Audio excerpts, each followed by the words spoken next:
Sam Seder, Emma Vigeland on the Majority Report. It is a pleasure to welcome back Ian Millhiser, although I wish it was in more pleasurable circumstances. Ian is the senior correspondent at Vox.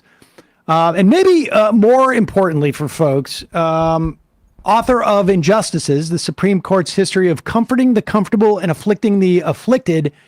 And in 21, The Agenda, how Republican Supreme Court is reshaping America. Ian, I mean, you and I have been having conversations for at least a decade. I remember talking to you about your first book in 2015, I think it was. Yeah, no, it's been a while. And leading indicator, I would say, both your books in many respects of what to expect. And now it sort of feels like we're here. And I don't know whether we should start with the immunity or the Chevron. Maybe we start with the Chevron so that we can sort of ramp our way up into the sort of like a dissolution of some of the sort of, I don't know, things we've come to understand about the country. But we have also been talking for 5 or 6 years at least of the Chevron doctrine. You have been saying they are coming for this. They're going to do it. It's just a matter of when they have the right case and the right number of votes. Just remind people what the Chevron Deference Doctrine is, or I guess now was.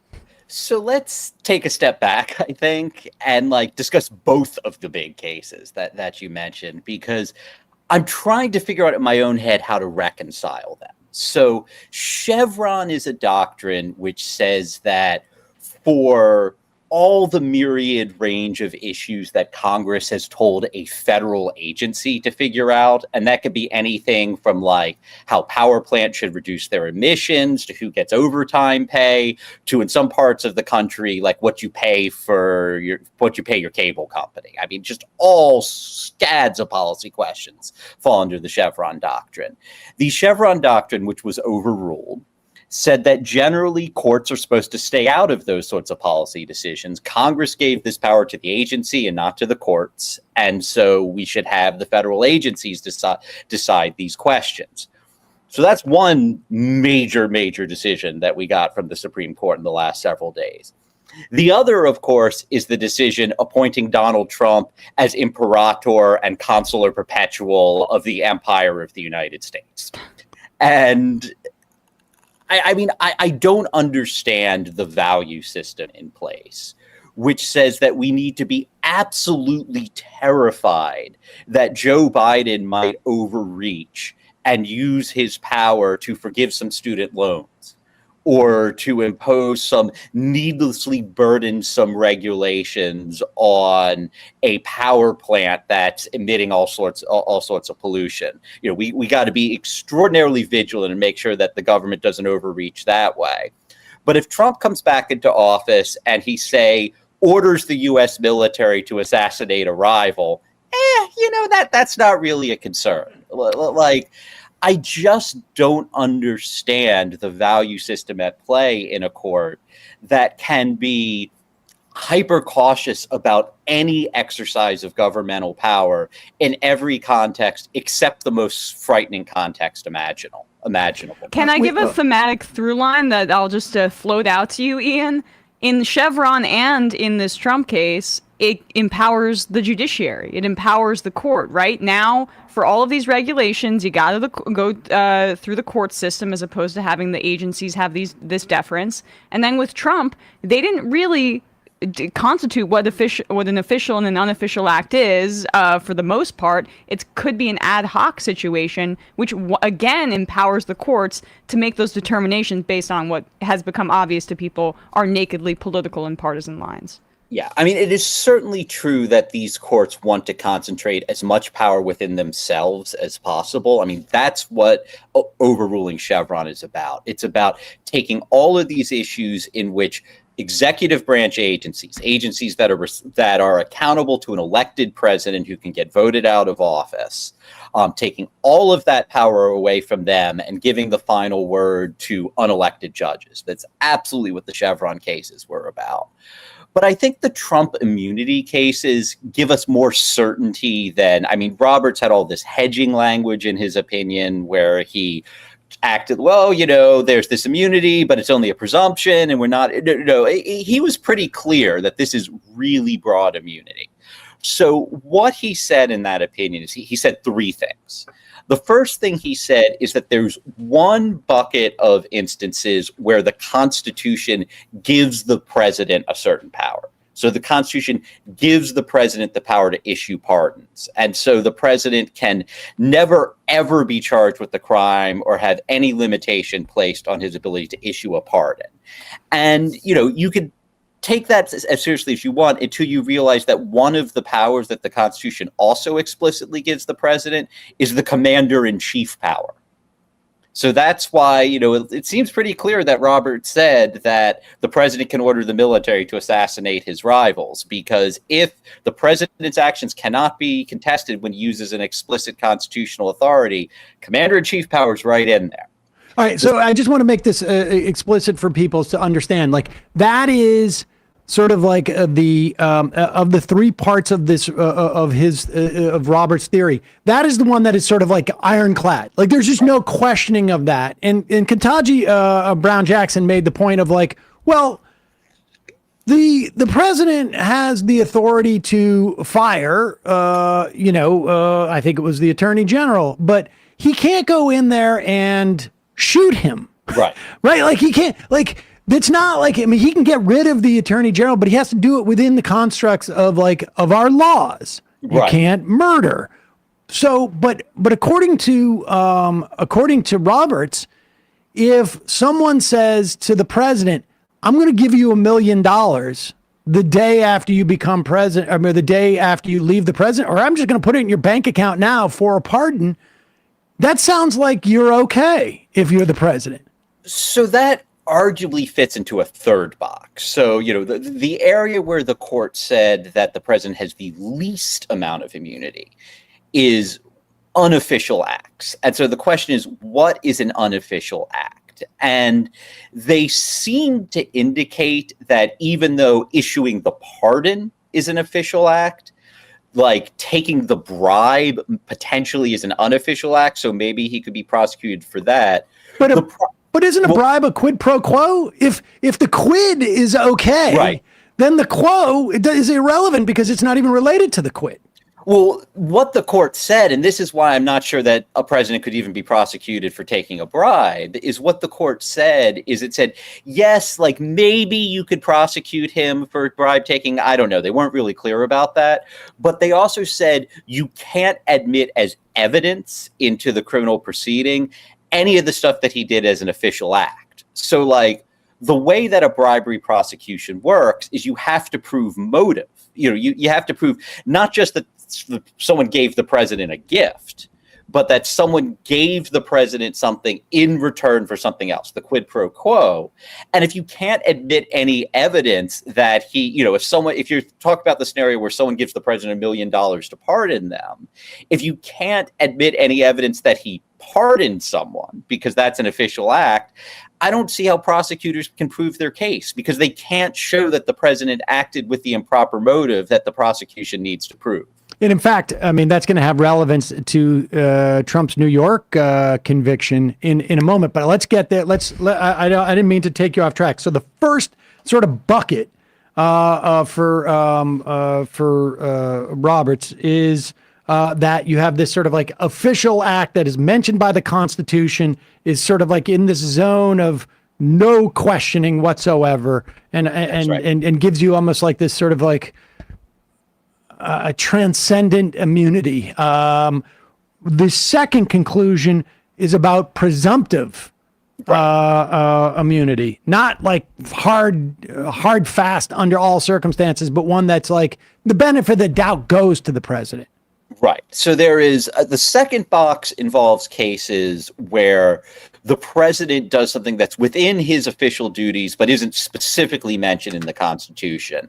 And what the court said there is that the president is presumptively immune from prosecution.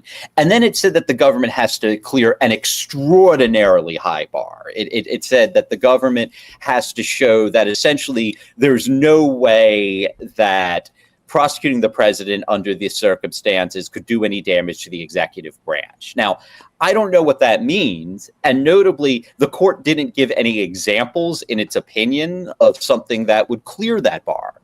It did give several examples of things that it suggested would not clear that bar. And one example it gave of something that almost certainly does not clear that bar is that the president sat down with high-ranking Justice Department officials, including the acting attorney general, and basically tried to enlist them in his effort to overthrow the 2020 election. And the question is, can Trump be prosecuted for having a conversation with a cabinet level official and various subordinates of the Justice Department? And the Supreme Court said, not only did it say no, no, no, it said deciding what the Justice Department should do and who can be prosecuted by the Department of Justice is quintessentially an executive power that is vested in the president. So the court has not just said, potentially that the president can use his commander-in-chief power to do whatever he wants. It said that if the president wants to order DOJ to have his enemies arrested, that also fits within this official acts rubric where there's an extraordinarily strong presumption that the president can do whatever he wants and he is immune from prosecution. I grew up with stories about how Nixon wanted to use the IRS to go after his enemies. And all that time, it was told to me in a way that this is an illegal thing to do.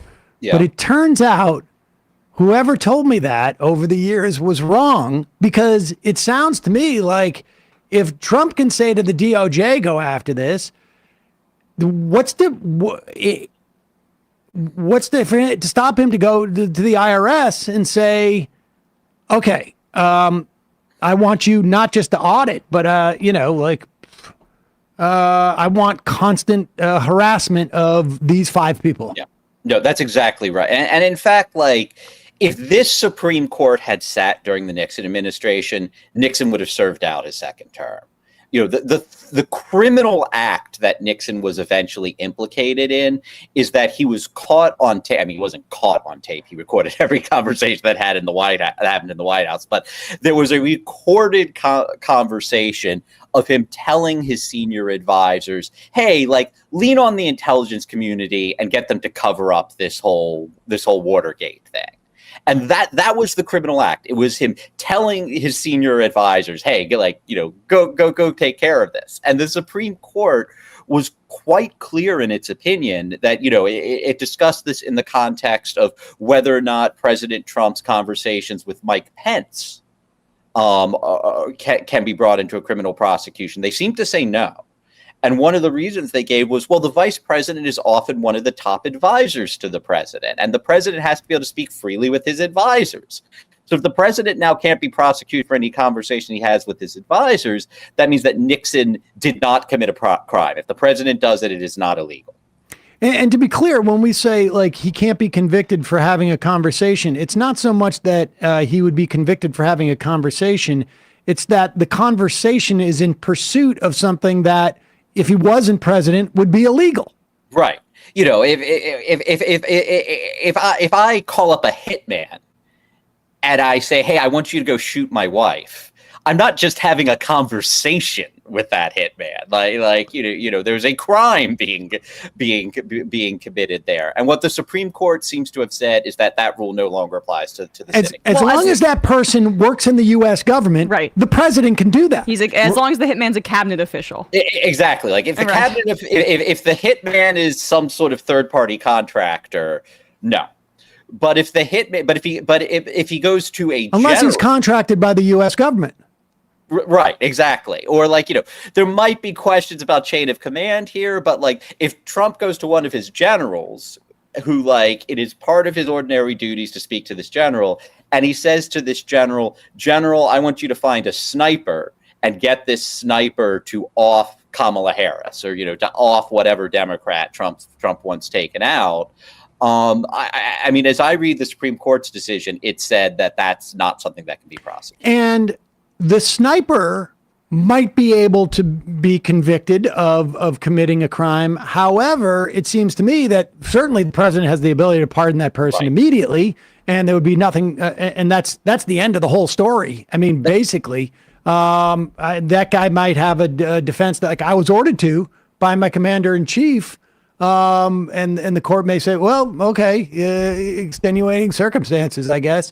But what's amazing to me about this is that they say only in an official act, but there is no attempt. There's no, but like weighing of what constitutes an official act. There doesn't seem to be any guidelines as to what constitutes an official act. Like, and I mean, putting aside the fact that it seems to be absolutely no way to prove, right, whether something's official or unofficial, because any conversation he has with anybody who works with the government seems to be completely inadmissible. But how do they not even address what constitutes an official act or not?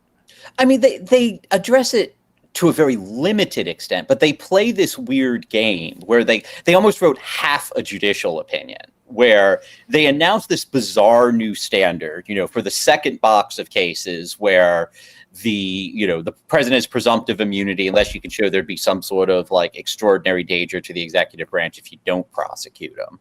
They don't give any examples of what fits into that category. They give several examples of things that do not fit in that category, and they're things that the president does all the time.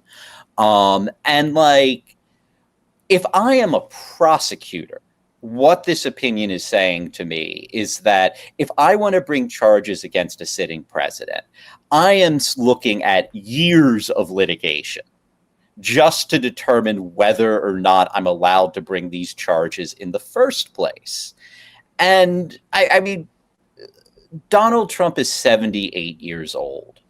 In the unlikely event that like the courts allow this prosecution, or any prosecution against him, I mean, if he gets back into office and commits more crimes to move forward, he is going to be dead before he could possibly be tried to a conviction. He has no incentive to not do whatever he wants if he gets back into office. Does this just kill Jack Smith's case? I mean, like, because of all the privileging of these conversations outside of what Giuliani, Sidney Powell, like, are they gonna? I mean, how this just cuts out a significant portion of the case that he'd been building.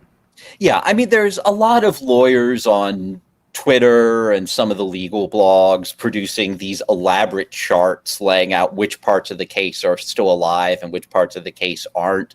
My answer to you as a lawyer is that some parts could still potentially move forward while other parts are dead. But I think that, like, if you're analyzing this opinion like a lawyer trying to find the legal rule and assess like each stage of it, you're doing it wrong. What this court has done is it has strung out Donald Trump's trial, put the trial on hold for 7 months while it sat on this case. It then handed down this sweeping opinion it's going to take years of litigation just to figure out what parts of the case are still alive. And then you've got to hold a trial, which is only going to happen if Trump loses the election. And, God help us getting to that result where Joe Biden can't string 3 words together. We just played 3 clips of Roberts, Alito, and Kavanaugh at their hearings, saying the words, "No one is above the law. The president is not above the law." Is there any way in which this ruling conforms with that statement? It seems to me those are completely at odds with each other. Yeah, of course not. I mean, I was flabbergasted. I mean, that's what like when I read your piece and you're like shocked, I'm like, this is one of the most jaded people I know about the court. Yeah, no, I mean, you can find clips of me on cable news. I mean, I may have said it on your show. Like, there are all sorts of, I'm sure I wrote it on Vox, of me saying the Supreme Court is not going to say that Trump is allowed to do crimes before then going on to explain why, like, they've still already given Trump a major victory because they've delayed his trial for so long that it's not going to be possible to hold it until after the election. But surely these idiots aren't reckless enough to say that the president is allowed to just do whatever. And my God, like, it turns out they are much, much worse than I thought they were. Could Joe, like, all right, so and now Joe Biden came out and announced last night that he's a really good guy. And he's going to be the last person on the ship who's going to believe in the integrity of the ship. And he is going to do it. He's going to bolt his feet to the ground and go to the bottom of the ocean with that ship, according to him. But could he, like, I mean, people have asked, like, well, why doesn't he just do student debt? Like, for instance, we just had courts gone back and forth. Various courts have gone back and forth on student debt. But, like, the pause on the LNG export facility. Yeah. He was just blocked from pausing. Why couldn't he say, like, no, and not only am I going to put pause on that, I'm also going to send some of our U.S. military, or let's just say federal marshals, because I don't want to get in the posse comitatus situation.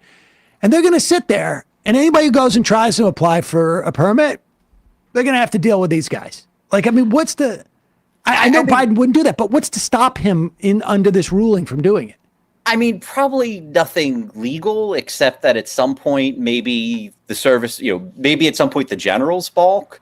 But, like, what are we even doing here? Like, there's a lot of fantastic thinking on Twitter and other places. Like, oh, now that the Supreme Court has said that the president is a dictator, Joe Biden should act like a dictator. Oh, I know, I'm just trying to give an example of, like, how broad what the ability, because if Donald Trump is there, right, it can work the other way. Like, I want you to take those catalytic converters off the cars. Yeah. Take them off right now. Yeah. So, like, here's the thing. As a practical matter, like, once a president is in office, they can't be prosecuted. Only DOJ can bring a prosecution, and a federal prosecution. And DOJ has said that they think it's unconstitutional to prosecute the sitting president. So he gets 4 years once he's in office, where everyone agrees that nothing can be done to him. So let's say that, like, Trump is in office, and some judge rules against him on some matter, and Trump orders the military to have that judge killed. Okay, like, how does the process play out from here? Well, there would have to be an impeachment. If there's a Republican House, are you going to be able to get an impeachment vote through the U.S. House? And then the next question is, you need 67 senators to remove him. Now, we just had an impeachment process, and there goes my dog. He doesn't like any of this either. I would imagine. We just had an impeachment process where Donald Trump incited an angry mob to try to lynch the members of the United States Senate. And under the circumstances where Trump incited a mob to try to have senators killed, many of the senators who were in the barrel of that, who were facing down that mob, still voted not to convict him. So, like, if these guys are so lacking in political courage that they are unwilling to vote, that they are unwilling to vote for a conviction after their own lives were in danger, impeachment isn't going to work. What's to stop let's say, there's an attempt to impeach Donald Trump, and let's say the Democrats control both houses, and Trump goes to his federal marshals and says, I don't want there to be a quorum today in the Senate. Go take 5 of those guys and keep them in the basement and don't let them go up and vote. Yeah. Jesus. Yeah. I mean, that? I mean, Is that illegal?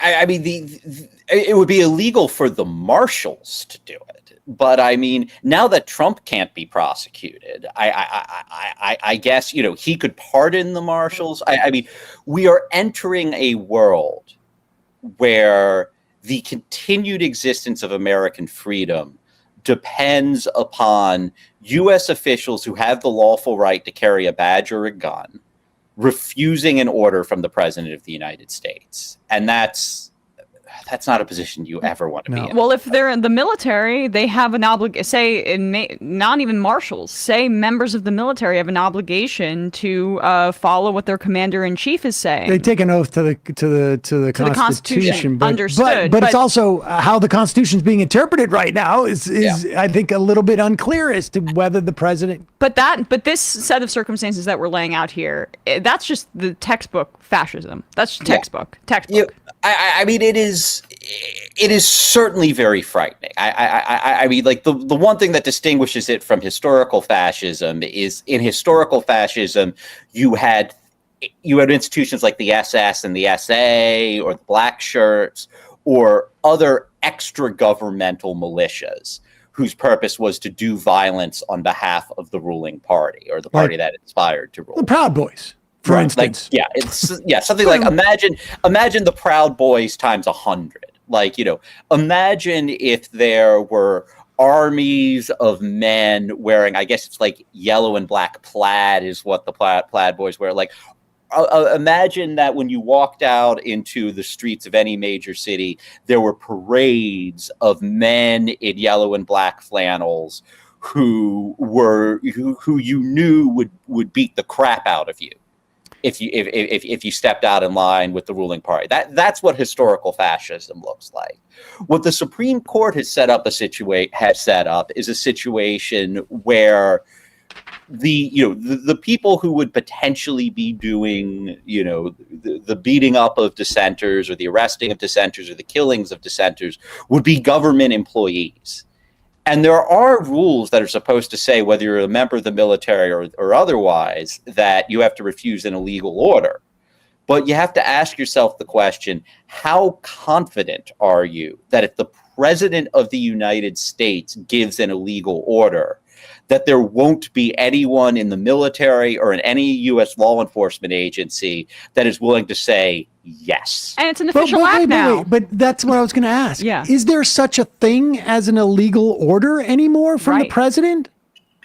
So, I mean, we're getting into hair splitting here, but like technically it is still illegal for the president to order someone to murder his rivals. It's just that the president probably can't be prosecuted. Okay. For it. Okay. So he has immunity. The way that it's a phrase is he has immunity. It's illegal, but he has immunity. So it's not that the law has changed and given him ability. It's just that he's not subject to the law anymore, which is explicitly 180 degrees from what at least those three justices said during their confirmation hearings. And what we, this is like baby brain stuff. This is the stuff like, you tell your first grader, no one's above the law. Even the president has to follow the law. I mean, this is and that's not the case. We were all wrong when we told our first grader that, apparently. No, this is... I mean, but my God, like I am not sure if this decision is a product of a sincere desire to bring about an American dictatorship, or if it is just a product of the sheer incompetence of this Supreme Court. And I'm actually inclined towards the latter view, because, if you look at, they don't know how to control their own docket. They don't know how to, they don't see around corners. They give themselves all kinds of power when they don't have the personnel to handle the power they're giving. Like, these guys are really bad at their job. And so I think it's entirely possible that these jokers have been living in a world of theory, where all they do is read law review articles written by members of the Federalist Society and they have lost their ability to think around, okay, if I say this thing, what are the natural consequences that flow from it? But this is a decision. I mean, again, like, I was wrong, but you can find probably dozens of examples of me saying before this came down, I do not think that the Supreme Court is going to say the president is above the law. Even these guys aren't that reckless. I am inclined to agree with your assessment that this is incompetence, but it also, when you stop and think about that, the whole Federalist Society project and the way that they pump out these people, and the people who end up being clerks there, and the law schools they're going to, and the professors that they're choosing to take in law school to set them up for these Federalist Society clerkships and whatnot, it is really devaluing. This is, so many of the things that we talk about these days just remind me of the bubble that some regional right-wing talk show host or even national one is in. They're in such a bubble. They've never been questioned. As soon as they get one question, it's like, I don't know. It's like, when Ben Shapiro had to say, if we don't need the federal government to provide insurance for housing on the coast, because you can just sell the house to somebody else. Like the level of intellect, it's just, there's been no rigor in terms of questioning these things. Hey folks, don't forget to hit the subscribe button and check out our daily show. We do it every day at 12 p.m. Eastern for about 2.5 hours. We even take phone calls. You should check that out.